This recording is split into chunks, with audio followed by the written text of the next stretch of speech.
श्री स्वामी समर्थ. नमस्कार मंडळी, श्री स्वामी समर्थांच्या कृपेने तुम्ही सर्व सुखरूप असाल. मंडळी, स्वयंपाक घरात चुकूनही या गोष्टी ठेवू नका, नाहीतर तुमचे घर उद्ध्वस्त होण्यापासून कोणीही वाचू शकत नाही. मंडळी, ह्या गोष्टी खूपच महत्त्वाच्या आहेत आणि याची नोंद तुम्ही गांभीर्याने घेतली पाहिजे. स्वयंपाक घरातल्या गोष्टी तुम्हाला प्रत्येकालाच माहीत असायला पाहिजे. तर व्हिडिओ सुरू करण्या अगोदर सर्वात अगोदर स्वामी समर्थांचा आशीर्वाद घेऊन कमेंट मध्ये स्वामी समर्थ लिहून व्हिडिओ सुरू करूया. मंडळी, स्वयंपाक घराविषयी व स्वयंपाक घरात काय ठेवू नये, काय ठेवावे आणि संपूर्ण माहिती तुम्हाला व्हिडिओमध्ये मिळणार आहे. व्हिडिओ नसती कथा शेवटपर्यंत बघत रहा. चला तर मग व्हिडिओ सुरू करूया. मंडळी, घरातला सर्वात महत्त्वाचा भाग म्हणजे स्वयंपाकघर. स्वयंपाकघरात कोणत्या गोष्टी असाव्यात आणि कोणत्या गोष्टी नसाव्यात याचे काही नियम वास्तुशास्त्र सांगतं. वास्तुशास्त्रानुसार स्वयंपाकघराची योग्य व्यवस्था केल्याने घरात धनसमृद्धी वाढते. वास्तुदोष असतील तर धन आणि धान्याची हानी होते. जाणून घ्या स्वयंपाकघरात कोणत्या वस्तू ठेवू नयेत.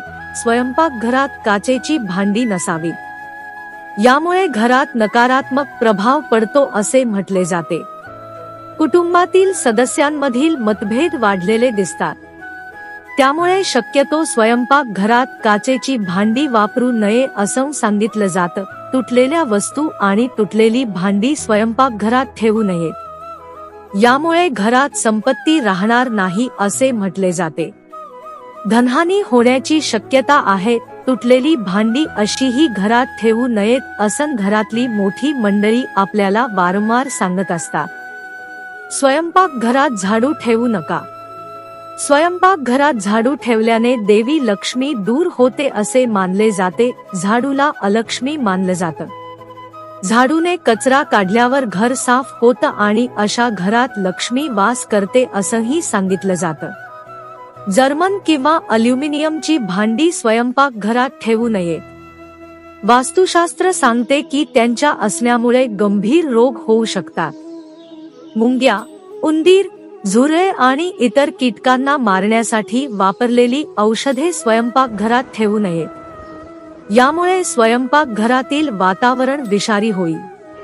ते आरोग्यासाठी हानिकारक आहे असं सांगितलं जातं. वास्तुशास्त्रानुसार स्वयंपाकघरात कढई आणि तवा कधीही घाण ठेवू नये. असं केल्यानं घरात नकारात्मकता राहते, ज्यामुळे घरगुती कलह होतो.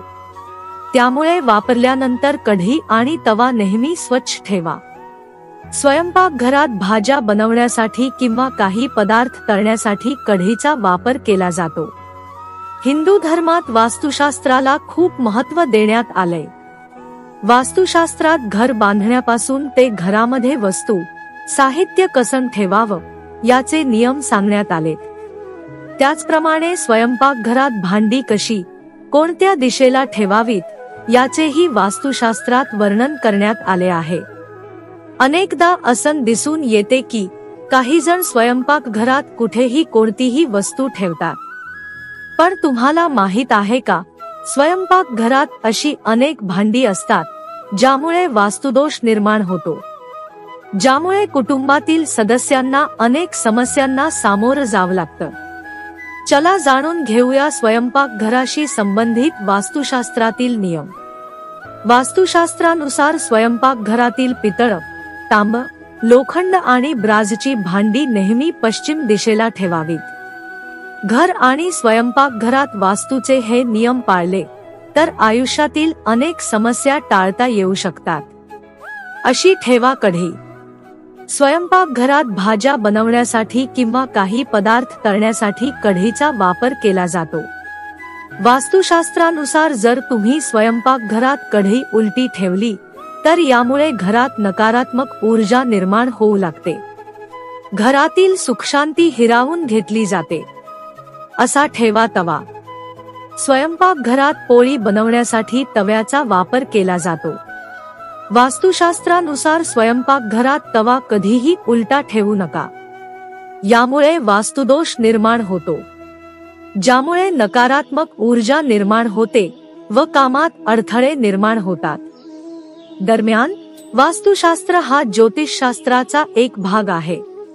वास्तूचा दोष लागू नये म्हणून कोणकोणत्या नियमांचं पालन करणं गरजेचं आहे हे वास्तुशास्त्रात सांगण्यात आलं आहे। घर बांधताना किंवा नवीन घर खरेदी करताना अनेक जण वास्तुशास्त्रानुसार योग्य असं घर बांधतात। अर्थात वास्तुशास्त्रावर कितपत विश्वास ठेवायचा हा ज्याचा त्याचा प्रश्न आहे। अनेक लोक औषधे, बेस किंवा ट्यूब इत्यादी स्वयंपाकघरात ठेवतात, जेणेकरून भाजल्यास आणि कापल्यास त्वरित जखमेवर लावता येईल। सुरक्षिततेच्या दृष्टिकोनातून फर्स्ट एड किट घरात असणं महत्त्वाचं आहे, परंतु ते स्वयंपाकघरात ठेवण्याची चूक करू नका। वास्तूनुसार स्वयंपाकघरात औषधं ठेवल्याने घरातील प्रमुख व्यक्ती आजारी राहतो, त्याचबरोबर इतर सदस्यांनाही काही आजार होतात। अनेकदा उरलेले पीठ फ्रीजमध्ये ठेवून दुसऱ्या दिवशी वापरलं जातं। वास्तुशास्त्रात याला खूप अशुभ सांगितलं जातं। यासोबतच वैद्यकीय शास्त्रामध्ये कर्करोगाचा धोकाही सांगितला आहे। मळलेले पीठ रात्रभर ठेवल्याने घरात शनी आणि राहूचा नकारात्मक प्रभाव पडतो। तर मंडळी, आजचा हा व्हिडिओ तुम्हाला कसा वाटला मला कमेंट करून नक्की सांगा व अशाच प्रकारे माहिती पूर्ण व्हिडिओ पाहण्याकरिता आत्ताच आपल्या YouTube चॅनलला सबस्क्राईब करा, जेणेकरून नवनवीन व्हिडिओचे नोटिफिकेशन तुम्हाला सर्वात अगोदर मिळत राहील। भेटूया नवीन अशाच एका नवीन धमाकेदार व्हिडिओमध्ये, तोपर्यंत धन्यवाद।